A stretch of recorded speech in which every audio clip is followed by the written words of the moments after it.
Halo adik-adik, selamat datang di channel Address Master Education. Ketemu lagi dengan saya Budi. Hari ini saya akan membahas matematika bab statistika deskriptif. Ukuran kedua yang sering digunakan dalam statistika deskriptif adalah ukuran gejala memencar. Mari kita langsung bahas apa yang dimaksud dengan ukuran gejala memencar.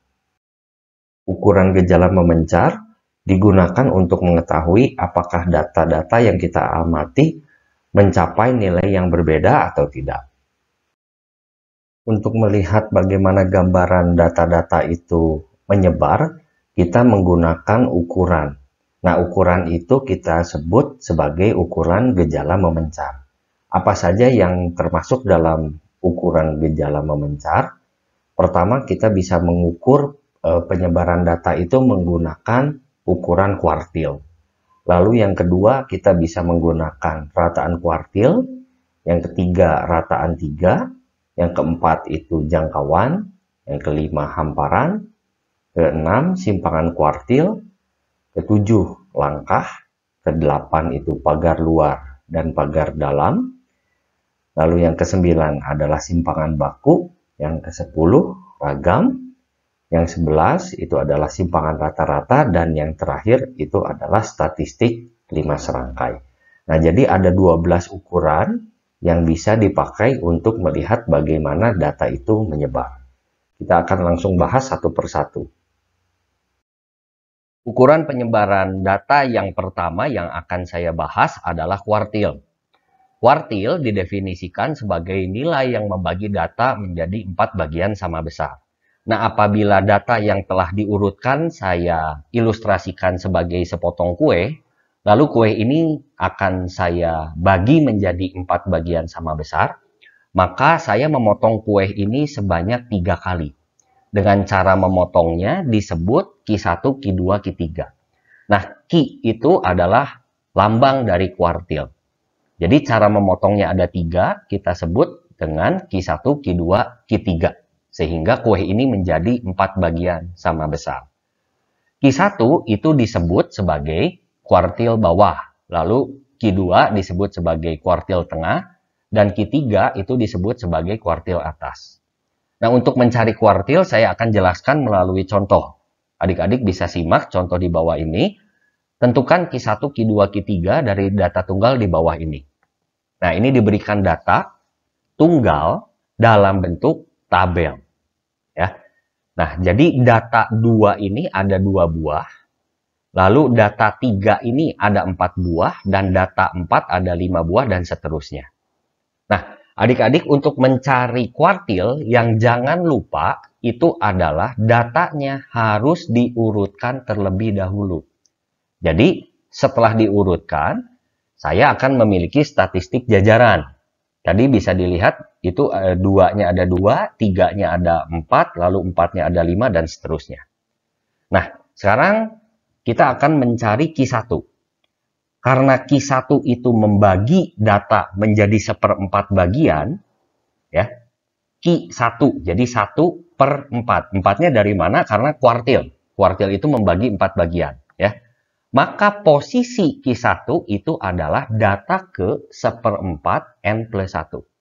Dengan N itu jumlah data. Oke? Nah, jadi di sini kalau kita lihat jumlah datanya itu adalah 16. Jadi nanti posisi Q1 itu ada di data ke 4/4. Ini belum menghasilkan kuartilnya. Dia baru menentukan posisi kuartilnya. Nah, apa sih nilai kuartil Q1-nya? Kuartil Q1-nya itu adalah data keempat. Angka 4 ini dapatnya dari sini ya, yang warna orange.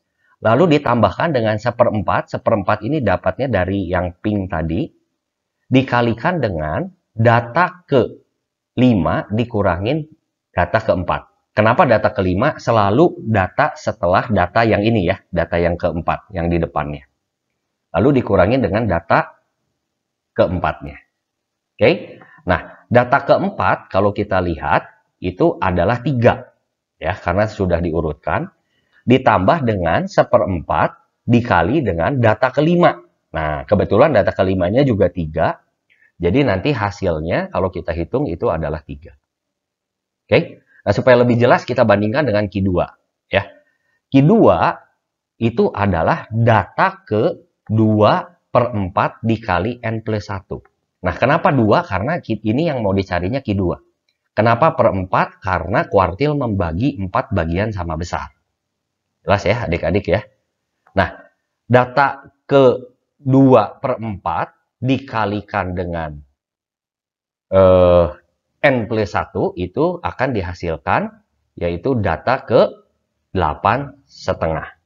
Ya.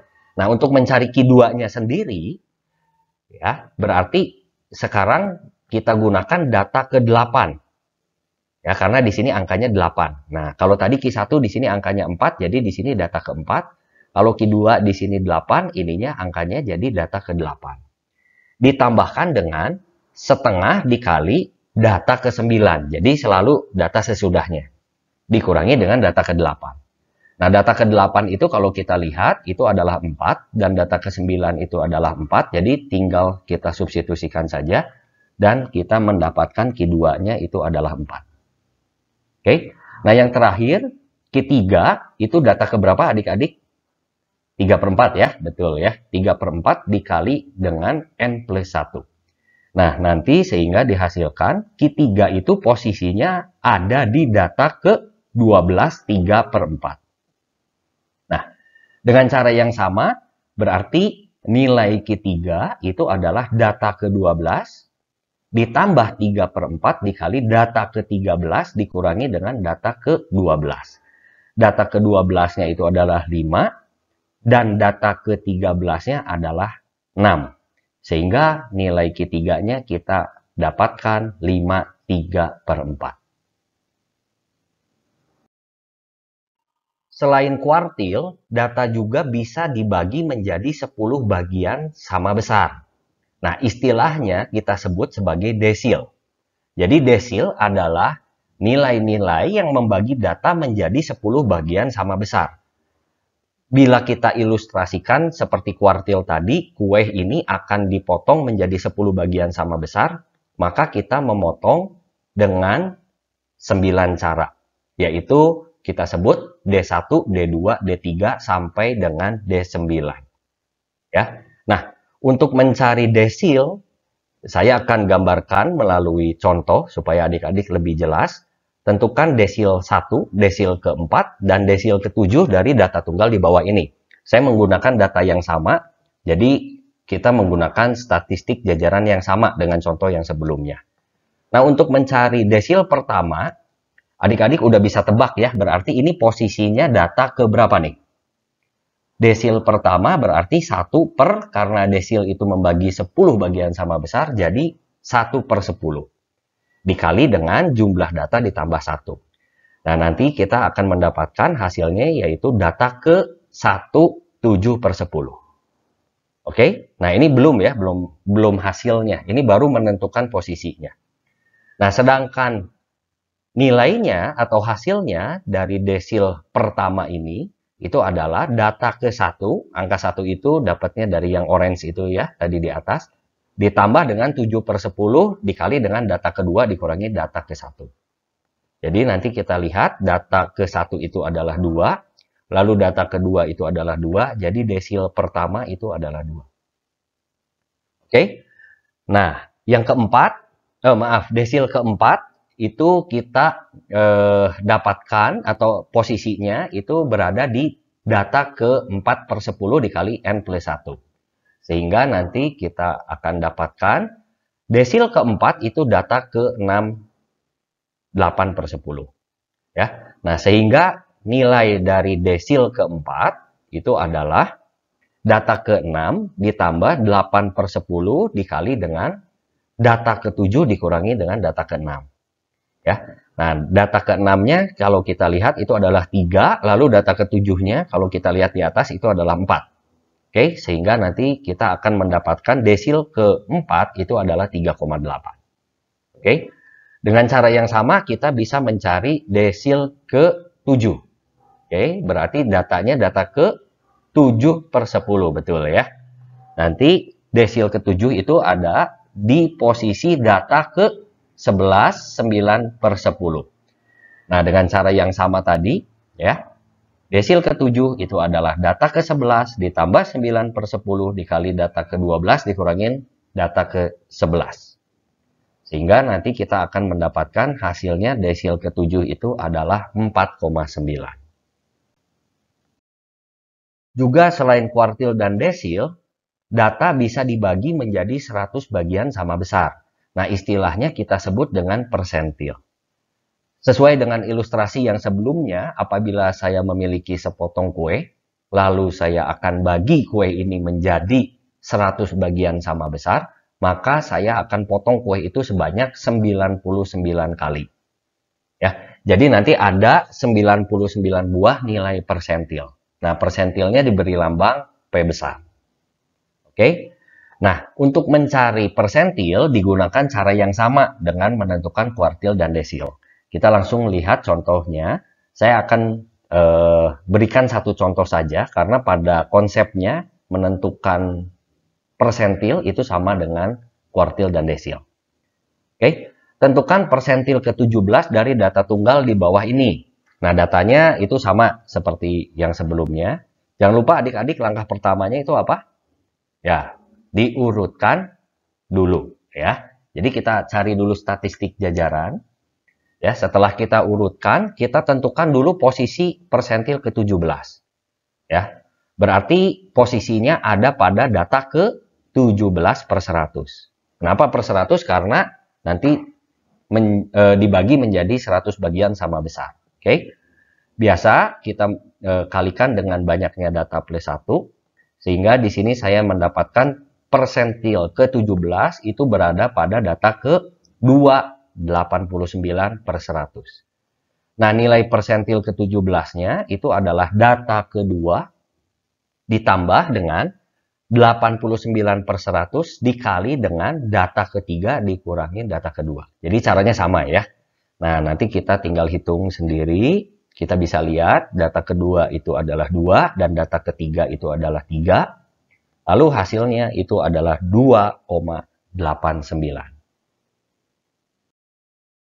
Ukuran penyebaran data yang kedua itu adalah rataan kuartil. Diberi lambang RK. Nah, RK didefinisikan sebagai setengah dari nilai kuartil pertama ditambah dengan kuartil ketiga. Jadi langkah pertamanya adik-adik harus mencari Q1 dulu, lalu mencari Q3, lalu dijumlahkan dan dibagi 2. Oke. Nah, selain rataan kuartil, kita juga bisa mencari penyebaran data melalui rataan 3, diberi lambang itu RT, dan dirumuskan sebagai 1/4 dikalikan dengan kuartil pertama, ditambah dengan 2 kali kuartil kedua, ditambahkan dengan kuartil ketiga. Lalu yang keempat, ukuran penyebaran datanya itu adalah jangkauan. Nah, jangkauan ini didefinisikan sebagai data terbesar dikurangi dengan data terkecil. Jadi kita harus cari dulu dari sekelompok data itu, mana nilai yang terbesarnya dan mana yang paling kecilnya, lalu kita kurangkan. Nah, itu disebutnya dengan jangkauan. Yang kelima, itu adalah jangkauan antar kuartil atau bahasa lainnya hamparan. Saya biasanya menyebutnya ini jangkauan antara kuartil. Jadi kalau tadi jangkauan itu adalah data yang paling besar dikurangin data yang paling kecil, maka hamparan ini atau jangkauan antara kuartil itu adalah kuartil paling besar yaitu Q3 dikurangi dengan kuartil paling kecil yaitu Q1. Lalu yang keenam, jangkauan semi antar kuartil atau kita sebut simpangan kuartil. Didefinisikan sebagai QD. Ya, itu adalah setengah dari hamparan, yaitu setengah dari Q3 min Q1. Ukuran penyebaran data yang ketujuh itu adalah langkah. Langkah didefinisikan sebagai 1/2 kali hamparan. Nah, tadi hamparannya itu adalah Q3 min Q1. Lalu yang ke-8 itu adalah pagar dalam dan pagar luar. Pagar dalam diberi lambang PD dan pagar luar diberi lambang PL.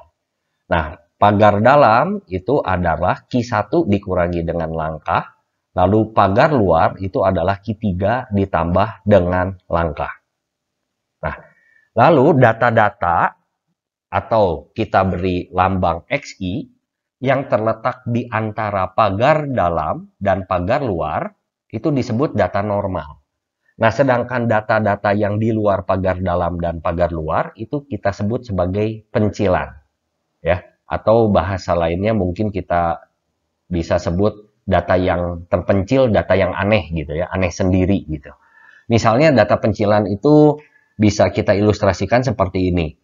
Ulangan matematika di suatu kelas kebanyakan itu nilainya 89, 89. Lalu ada satu anak itu memencil datanya, mendapatkan nilai 2. Nah, itu disebutnya data pencilan. Atau bisa juga sebaliknya. Nilai ulangan matematikanya 2, 3, 2, 3, 2, 3. Kebanyakannya 2 sama 3. Lalu tiba-tiba ada satu anak yang mendapatkan nilai 10. Nah, itu disebutnya data pencilan. Ya. Nah, supaya lebih pasti untuk mencari pencilan data, kita menggunakan aturan ini. Kita cari dulu pagar dalamnya, pagar luarnya. Nah, data yang di luar itu disebut data pencilan. Oke. Lalu yang ke-9 itu adalah simpangan baku. Nah, simpangan baku ini sering jadi pertanyaan di ulangan. Jadi, adik-adik harus hafalkan rumusnya. Ya. Nah, simpangan baku itu bahasa lainnya adalah standar deviasi. Ya, SD, atau biasanya kalau di luar negeri kita kasihnya simbolnya itu adalah sigma. Oke. Nah, ini rumusnya cukup panjang, tapi nggak usah khawatir, ada sigma apa dan lain sebagainya. Nanti saya akan jelaskan melalui contoh bagaimana mencari simpangan baku ini. Oke. Ya. Lalu yang ke-10 itu adalah varians atau variansi atau ragam. Nah, ini lambangnya adalah sigma kuadrat. Atau biasa suka kita tulis kalau di nasional itu VAR, itu variansi. Oke. Nah, variansi itu adalah sigma kuadrat. Jadi rumus sigma yang tadi di atas yang adik-adik sudah hafalkan cukup dikuadratkan saja. Jadi nanti akarnya hilang. Ya. Nanti saya akan bahas khusus bagaimana kita menggunakan rumus ini. Oke. Ukuran penyebaran data yang ke-11 itu adalah simpangan rata-rata atau bahasa lainnya deviasi rata-rata. Kita beri lambang sebagai SR. Nah, simpangan rata-rata itu adalah rumusnya sigma tanda mutlak ya, itu tanda garis 2 seperti itu, tanda mutlak XI min X bar dibagi dengan N. Nah, ini juga akan saya jelaskan melalui contoh bagaimana menggunakan atau mencari simpangan rata-rata. Lalu yang ke-12 itu adalah statistik 5 serangkai. Nah, statistik 5 serangkai ini digunakan untuk menentukan kecenderungan pemusatan data. Apa saja sih statistik 5 serangkai ini? Nah, statistik 5 serangkai ini adalah Q1, Q2, Q3, lalu X-min, dan X-max. Jelas adik-adik? Nah, sekarang saya akan berikan beberapa contoh soal dan pembahasan supaya kita bisa menggunakan, mencari, dan mengerti rumus-rumus yang sudah dijelaskan tadi.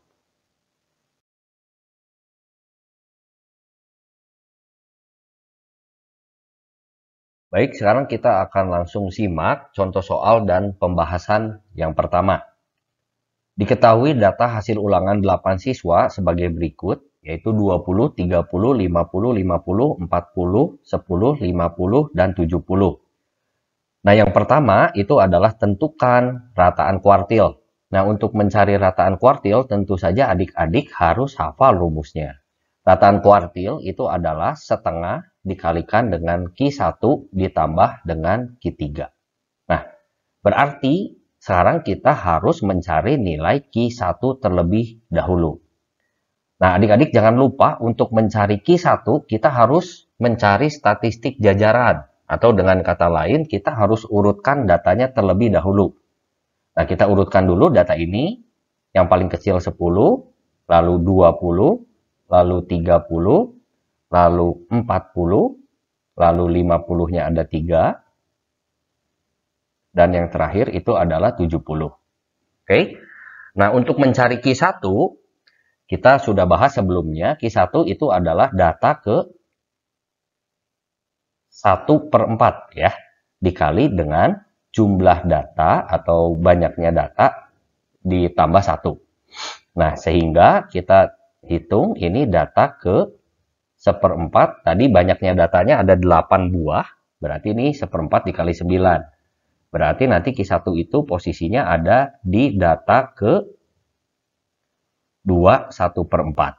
Nah, untuk mencari nilainya sendiri, berarti nilai Q1 itu adalah data kedua ditambah dengan 1/4 dikali data ketiga dikurangi dengan data kedua.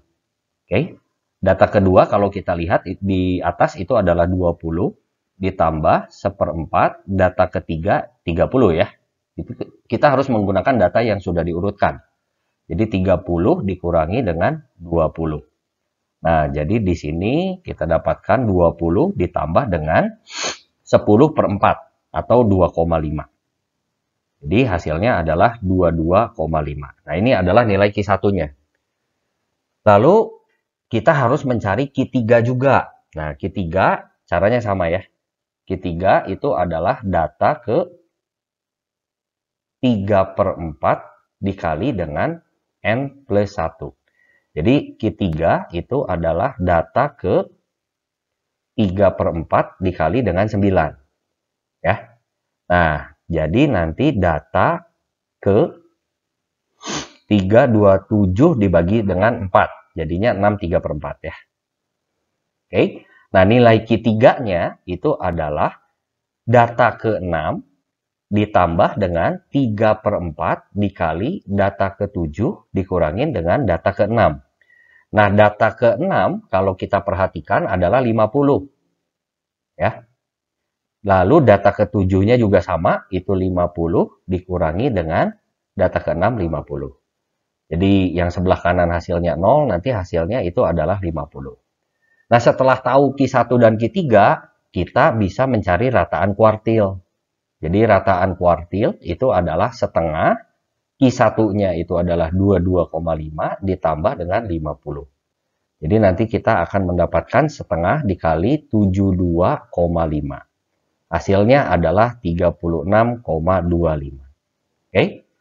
Jelas ya adik-adik? Kita akan langsung bahas yang B, yaitu simpangan kuartil. Sekarang kita akan hitung simpangan kuartil. Nah, simpangan kuartil itu diberi lambang Q-D, rumusnya itu adalah setengah dari Q3 min Q1. Kita sudah cari tadi nilai Q3, kita dapatkan 50, lalu nilai Q1-nya itu adalah 22,5. Jadi kalau dikurangkan itu 27,5. 27,5 dibagi 2 itu hasilnya adalah 13,75. Nah, ini adalah simpangan kuartilnya. Oke. Lalu untuk bagian C, simpangan baku, itu lambangnya adalah sigma kecil. Rumusnya sendiri adalah sigma, I-nya mulai dari 1 sampai N. Rumusnya itu adalah XI min X bar. X bar itu adalah rata-rata dikuadratkan lalu dibagi dengan N. Oke. Nah, ini adalah rumusnya. Apa sih maksudnya dari rumus ini? Kalau kita lihat, N itu adalah banyaknya data. Jadi, rumus ini bisa berubah jadi sigma, I-nya itu mulai dari 1 sampai 8. Karena kalau kita lihat, ini datanya ada 8 data. Ini dibagi dengan jumlah data, atau banyaknya data, maaf. Itu adalah 8. Nah, di sini XI min X bar. Oke. Nah, dulu kita pernah belajar tentang notasi sigma. Notasi sigma itu artinya adalah penjumlahan.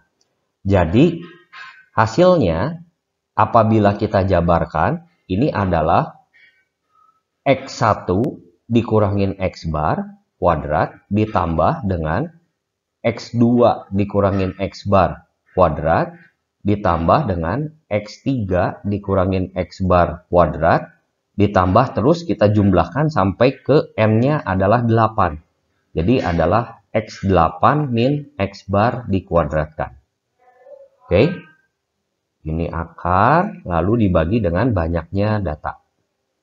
Itu adalah 8. Nah, apa sih X1, X2, X3 itu adik-adik? X1, X2, X3 itu adalah datanya. Ini adalah X1 20, X2 itu 30, X3 50, X4 50, dan seterusnya. Jadi datanya dikurangi dengan X bar, yaitu dikurangi dengan rata-rata. Nah, problemnya kita belum mencari rata-ratanya. Jadi kita harus cari dulu rata-rata dari 8 data ini. Mencari rata-rata sudah pernah dibahas juga sebelumnya, kita langsung jumlahkan saja ya.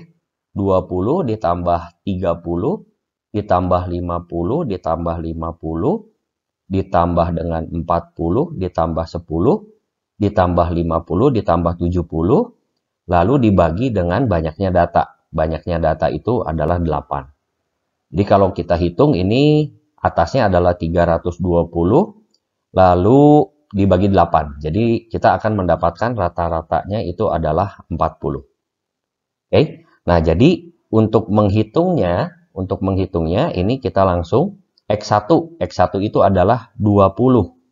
20 dikurangin dengan rata-ratanya 40, dikuadratkan. Lalu ditambah dengan X2. X2 itu adalah 30, dikurangi dengan 40, dikuadratkan. Lalu ditambah dengan 50, data ketiganya. Di sini adalah 50 dikurangin 40 dikuadratkan. Nah, kalau adik-adik lihat, 50 di sini datanya ternyata ada 3 buah. Jadi kita tidak perlu menuliskan tiga-tiganya, kita bisa langsung kalikan saja. 3 dikali seperti itu. Ya, 3 dikali dengan 50, karena 50-nya itu ada 3 buah. Oke. Ini kita selesaikan sampai data ke-8. Ya, kita hitung sampai data ke-8. Lalu hasilnya dibagi dengan banyaknya data, yaitu 8. Nanti kalau adik-adik hitung, itu jumlah semuanya 2600 dibagi dengan 8. Oke. 2600 dibagi dengan 8 itu adalah 325. Ini tuh adalah akar 25 dikalikan dengan 13. Jadi nanti hasilnya adalah 5 akar 13. Ini adalah simpangan bakunya. Bagaimana, jelas ya adik-adik menggunakan rumus simpangan baku? Kita akan teruskan ke yang D, mencari simpangan rata-rata. Sekarang kita akan menghitung simpangan rata-rata. Simpangan rata-rata diberi lambang SR. Rumusnya itu adalah sigma, mulai I-nya itu dari 1 sampai ke N. XI dikurangin X bar di tanda mutlak. Lalu dibagi dengan N, banyaknya data. Nah, sama seperti simpangan baku, kita tinggal mengganti saja I-nya mulai dari 1 bergerak sampai ke 8. Jadi, apabila saya jabarkan, ini menjadi X1 dikurangin X bar di tanda mutlak, ditambah dengan X2 dikurangin X bar di tanda mutlak, terus kita hitung sampai data ke-8. X8 dikurangin X bar di tanda mutlak, dibagi dengan banyaknya data itu adalah 8. Nah, X1-nya sendiri itu datanya ya, sama seperti tadi di simpangan baku. Berarti di sini data pertama kalau kita lihat itu adalah 20, X bar-nya itu adalah rata-rata ya adik-adik, 40, ditambah dengan X2-nya itu adalah 30, dikurangi dengan 40, lalu ditambah dengan 50. Nah, di sini 50-nya ada 3 buah data. Supaya cepat kita langsung aja 3 dikalikan dengan tanda mutlak 50 dikurangi dengan 40. Lalu setelah itu ada 40 dikurangi dengan 40 di tanda mutlak. Oke. Lalu masih ada 10 dikurangi dengan 40. Ini di tanda mutlak. Lalu kita teruskan lagi, tadi 50-nya sudah, ini 70 dikurangin 40. Di tanda mutlak dibagi dengan 8. Ya. Nah, 20 dikurangi dengan 40 itu adalah minus 20, tapi karena dia dimutlak, jadi nanti hasilnya pasti jadi positif ya. Ini adalah 20 ditambah dengan 30 dikurangi 40 dimutlak jadi 10, ditambah 3 dikali 50 kurangi 40 itu adalah 10, ditambah dengan 0, ditambah dengan 30, ditambah dengan 30. Nah, apabila kita hitung 30, 30, 60, 60, 120 ya. Jadi 1/8 dikalikan dengan 120. Nanti kita akan mendapatkan simpangan rata-ratanya itu adalah 15. Sekarang kita akan menjawab pertanyaan yang bagian E. Nah, pertanyaan yang bagian E itu adalah statistik 5 serangkai. Statistik 5 serangkai terdiri dari X1, X2, X3, Xmin, dan Xmax. Xmin itu adalah data paling kecil, lalu Xmax itu adalah data yang paling besar. Oke, nah berarti kita harus mencari setiap unsur dari statistik 5 serangkai ini. Nah, kita tadi pada soal yang A, kita sudah mencari nilai Q1 ya. Nilai Q1-nya itu adalah 22,5. Jadi kita bisa langsung tuliskan di sini adalah 22,5. Lalu Q3 itu kita sudah cari juga nilainya 50. Xmin itu adalah data paling kecil. Jadi apabila kita urutkan data paling kecilnya adalah 10. Xmax itu adalah data yang paling besar, itu adalah 70. Jadi di sini kita tulis 70. Nah, untuk Q2 tadi belum kita cari. Jadi saya serahkan kepada adik-adik untuk mencari Q2 atau median. Apabila hasilnya nanti sudah dicari, kita akan mendapatkan 45. Itu Q2-nya. Jadi sekarang kita sudah memiliki statistik 5 serangkai. Sekarang kita akan bahas soal yang kedua. Diketahui 3 buah data, rata-ratanya 25. Jangkauannya 10 dan mediannya 25. Tentukan data terbesar dan terkecilnya. Nah, kita misalkan dulu data tersebut, karena tadi datanya disebutkan ada 3 buah, yaitu X1, X2, X3. Nah, di sini anggap saja X1-nya itu paling kecil, X2 itu kedua paling kecil, lalu yang paling besarnya itu adalah X3. Ya. Nah, tadi diketahui rata-ratanya 25. Jadi 25 itu adalah X1 plus X2 plus X3 dibagi dengan 3. Sehingga kita dapatkan X1 plus X2 plus X3 itu adalah 75. Ya, dikali silang seperti itu. Nah, lalu jangkauannya itu adalah 10. Jangkauan itu rumusnya adalah data terbesar, berarti X3, dikurangi dengan data terkecil, yaitu X1. Nah, karena jangkauannya 10, kita mendapatkan X3 min X1 sama dengan 10. Nah, lalu mediannya itu adalah 25. Di sini kalau kita lihat, data yang di tengah itu adalah X2, sehingga median atau Q2, atau di sini berarti data kedua, itu adalah 25. Nah, kita bisa substitusikan nilai X2 ini ke persamaan yang pertama ya. Jadi X1 plus X2 plus X3 sama dengan 75.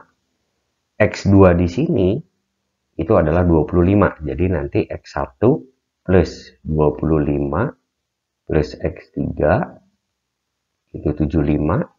Sehingga X1 plus X3 50. Oke. Nah, kita bisa substitusi atau eliminasi kedua persamaan ini dengan persamaan yang ini. Ya. Sehingga kita akan mendapatkan X1 plus X3 sama dengan 50. Lalu persamaan yang keduanya itu adalah min X1 plus X3 itu sama dengan 10.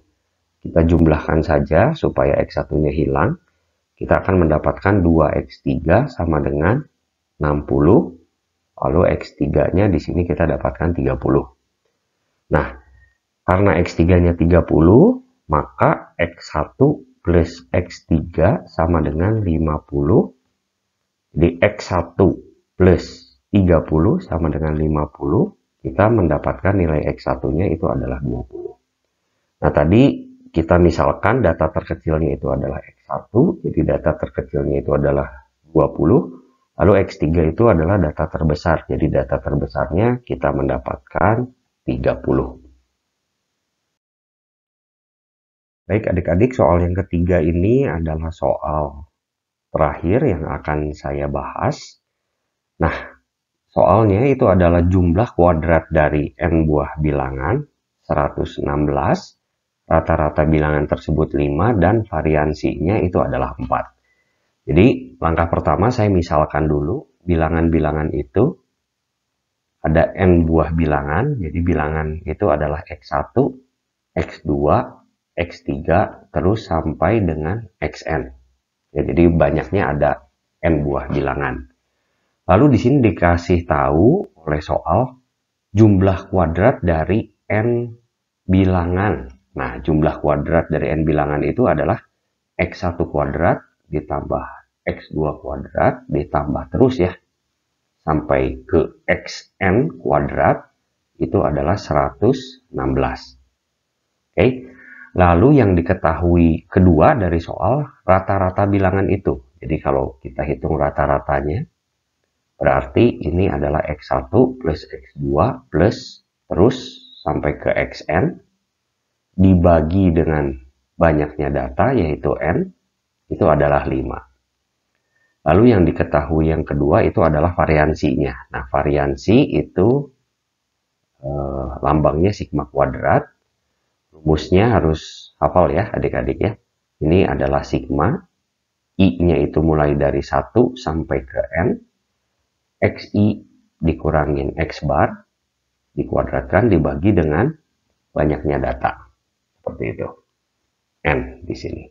Nah, kalau kita lihat tadi variansinya itu adalah 4 ya. Nah, kita jabarkan dulu.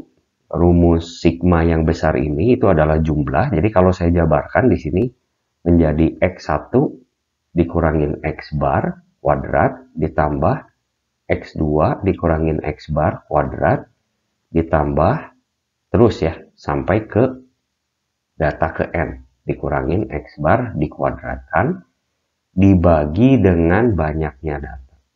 Dibagi dengan N hasilnya 4. Oke. Nah, sampai sini belum bisa diapa-apakan, jadi saya kuadratkan dulu setiap bagiannya. Jadi X1 min X bar dikuadratkan itu adalah hasilnya X1 kuadrat dikurangin 2 X bar dikali X1 ditambah dengan X bar kuadrat. Ya. Lalu bagian yang kedua juga dengan cara yang sama, kita kuadratkan, jadi X2 kuadrat dikurangi dengan 2 X bar dikali X2 ditambah dengan X bar kuadrat. Oke, ini terus kita lakukan sampai ke Xn. Jadi nanti hasilnya itu adalah Xn kuadrat dikurangi dengan 2 X bar dikali Xn ditambah dengan X bar kuadrat. Oke, ini dibagi dengan N ya. Ini dibagi dengan N, itu adalah hasilnya 4. Nah, apabila kita kelompokkan bagian X1 kuadrat, X2 kuadrat, sampai Xn kuadrat, kita akan mendapatkan hasilnya itu adalah X1 kuadrat ditambah X2 kuadrat ditambah terus sampai ke Xn kuadrat. Oke. Nah, lalu kita lihat yang bagian min 2 X bar dikali X1 kalau kita kelompokkan di sini jadi hasilnya itu adalah min 2 X bar, kita faktorkan ya, ini adalah faktor yang samanya. Lalu sisanya itu adalah X1 plus X2 plus X3 plus sampai dengan Xn. Oke. Nah, lalu kalau kita lihat bagian X bar kuadrat itu ada sebanyak N ya. Jadi kalau kita perhatikan ini ada 1 buah, ini ada 2 buah. ada 3 buah, dan seterusnya. Sampai berapa banyak? Sampai sebanyak n. Jadi kita tuliskan di sini plus n dikali x bar kuadrat. Jangan lupa ini semua tadi masih dibagi dengan banyaknya data, itu sama dengan 4. Oke. Nah, x1 kuadrat ditambah x2 kuadrat sampai xn kuadrat, ini tadi udah diketahui ya, di soal itu adalah 116. Jadi saya tulis di sini ini 116 dikurangin 2 dikali x bar itu adalah rata-ratanya tadi 5 dikalikan dengan x1 plus x2 plus titik-titik plus xn, seperti itu. Lalu ditambah dengan n dikali rata-rata kuadrat. Jadi rata-ratanya tadi 5 dikuadratkan 25. Ini masih dibagi dengan n. Itu sama dengan 4. Oke.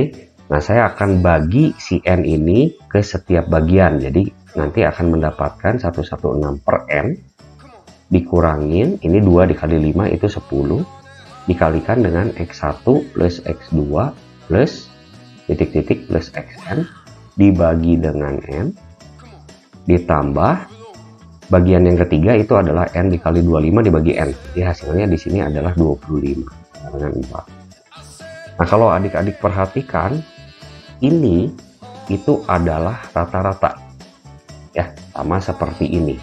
Jadi kita bisa langsung ganti si x1 plus x2 sampai xn dibagi n ini dengan 5. Jadi nanti kita akan mendapatkan 116 per n dikurangin, ini adalah 5 dikali dengan 10, minus 50 ditambah 25 sama dengan 4. Oke, jadi nanti hasilnya 116 dibagi n sama dengan, ini kalau dihitung lalu kita pindah ruas itu adalah 29. Ya, jadi nanti kita akan mendapatkan hasil n-nya itu adalah 4 ya adik-adik ya. Jadi ini adalah harga n-nya. Sekian adik-adik, ini adalah contoh soal dan pembahasan. Semoga video statistik ini khususnya bab penyebaran data dapat membantu menginspirasi adik-adik, lalu juga mendukung pelajaran yang sudah dipelajari di sekolah. Terima kasih buat perhatiannya, sampai bertemu lagi di video yang lain. Sampai jumpa, tetap semangat.